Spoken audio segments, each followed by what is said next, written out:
Welcome to ATTRA, Voices from the Field. This Sustainable Agriculture podcast is presented by the National Center for Appropriate Technology with support from USDA Rural Business Cooperative.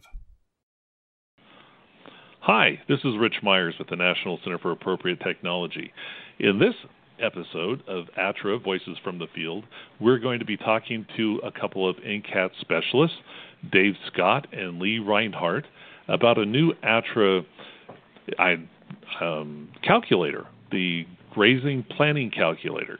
So take it away, you guys. Hey, Lee, I just found the ATTRA Grazing Plan Calculator on the ATTRA website. You got to tell me how this calculator is going to make life easy for me. Dave, I'm glad you found our new spreadsheet. Getting to know the ATTRA website, huh? Well, that's super. Basically, it's a planning tool. If you're wondering how many cows to put on that hay field that you're converting over to pasture, you can use this. It'll give you a pretty conservative idea of your stocking rate, and it'll help you get to thinking about what you want to use for your pasture rest, for your grazing paddock periods, and your grazing utilization, too. Wow, that's cool, Lee. A tool that combines all those factors and spits out an answer. All right, you better show me how it works. Well, it's easy. Just go to the ATTRA website and search for Grazing Calculator. In the Calculator section, click on Grazing Planning Worksheet, Forage Production, and Animal Demand. There it is. Click the Supply and Demand tabs, but don't forget to click the On Enable Editing, or else it'll just stare at you looking kind of stupid. Basically, the calculator is made up of two sections. The Supply and Demand tab figures out your forage production and how much your cows or your yearlings are going to eat every day. It'll also work for sheep, goats, and alpacas. And then in the second section is a Reconciliation tab. It's just a big word for whether or not your pasture will have enough grass to feed your cows. One thing you'll notice on the calculator is that it divides your pasture season into cycles or passes through the paddocks that you make. This is important because your grass in June may grow a lot quicker than it does in August. Okay, I get it. That sounds really great, but show me how it works with some numbers, some real numbers. Numbers, you bet. Let's see how powerful this tool really is. Say that we had a 64-acre hayfield and we wanted to convert it to pasture. We want to see if we can run 60 mama cows with their calves on it. I'll make it easy for you. Let's say we've already been across the field once and we've made sure that we would have a 30-day pasture recovery. Wait, hold on. How do we make sure that we've got a pasture recovery period of 30 days? Well, we're moving every 2 days, but we've also divided our 64-acre field up into imaginary quarters to make sure.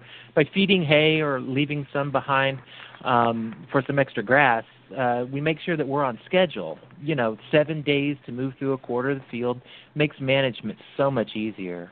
In our case of the 64-acre field, a quarter of that would be 16 acres. So the goal is to move through those 16 acres in a week. That's a quarter of the month.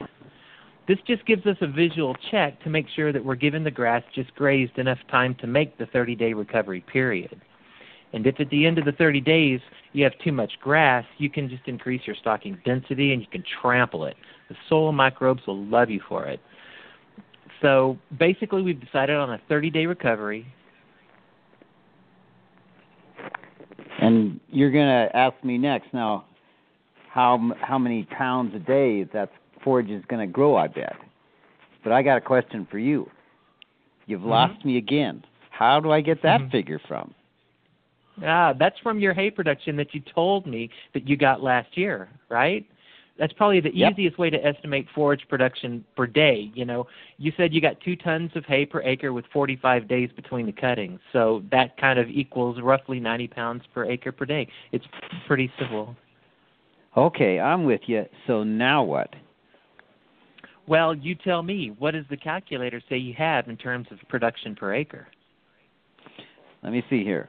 When I enter 90 pounds per day with a 30-day recovery period and 2 days of paddock grazing period, I get 2,700 pounds per acre for that rotation.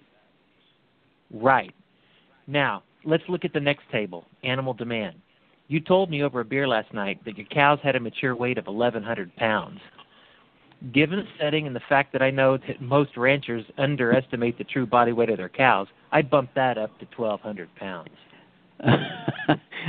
Lee, are you calling me a liar? No, I just know ranchers, and I'm being pragmatic, okay? These calculators just put out what we put in, right? And we don't want garbage, right?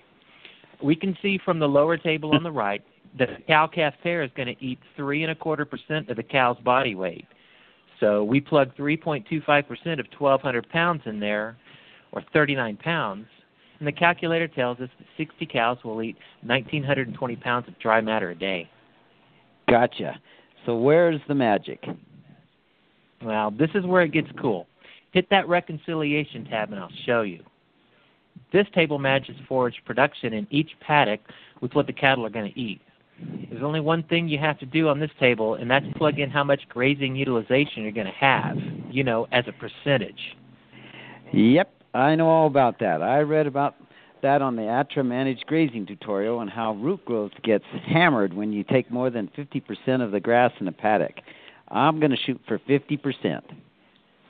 Excellent. Take half, leave half. That's a really good rule. Here's what the calculator tells you. 64 acres divided into 16 paddocks with an average paddock size of 4 acres and a paddock grazing period of 2 days. With the grazing utilization of 50%, you'll have 5,400 pounds of dry matter available to graze and 5,400 pounds to leave behind. Whew, that seems like a lot of wasted forage. Yeah, that's what the calculator says too. 1,564 pounds of extra dry matter in that 4-acre paddock that will not be used even at our 50% utilization rate. So you're the rancher. You tell me, what are we going to do? We're going to get more cows. You bet, but how many? Let's go back to the supply and demand tab and try putting, let's say 90 cows into the number of head cell. Let's see what we get. Okay, let me do it here. Oops, too many. Now we're off our quota by a negative 360 pounds per grazing paddock. And see, it really kind of charts what's going on in the paddock. Okay, try 80 cows. Let's see what happens. Okay. Ha! Bingo! Now we have 280 pounds left over in that 4-acre paddock, and that's above the 50% that we're planning to leave behind. That's a better fit, and it looks good to me. Terrific. You're going to be a seasoned grazer in no time. Oh, good. I got one question, though, Lee. It all depends on what you say your growth per acre per day is going to be, right? Sure, that's right. That's the whole ball of wax, besides knowing what your cows are eating every day. So you have to be sure that number is pretty spot on, and it's a really good idea to keep monitoring it every so often with an NRCS hoop, or else you're really not going to know what you're truly leaving behind in the paddock as a residual. Well, why is the residual so important? Oh, come on, Dave. You read the tutorial. Soil health, man, right? Do you want to cycle nutrients well enough that exactly? Do you want to cycle those nutrients well enough that someday you don't have to use a fertilizer? Do you want to catch every raindrop so that you can grow more grass? You bet. Then you have to leave back some grass. Of course you do.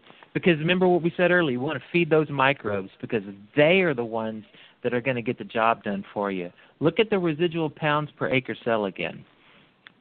That's about 1,400 pounds of forage that's going to feed the soil microorganisms. It's really a no-brainer, but it does take some getting used to and a little bit of faith, too. Well, I think I can do this. I can take my average hay production yield I got from this field last year and convert it to pounds per acre per day, and then plug in my cow's daily dry matter intake, and the calculator will do all the rest, right? Almost, but you're forgetting about your residual. Oh, yeah, that's right. Don't worry. I will plug in 50% utilization. You got it then. Just don't forget to hoop your fields every month or so to check your forage growth. And if you don't, and the grass doesn't grow the way you figured, you might be in trouble. You'll have to adapt. Grazing is all about planning and monitoring and adapting. Go look at that ATTRA grazing tutorial again.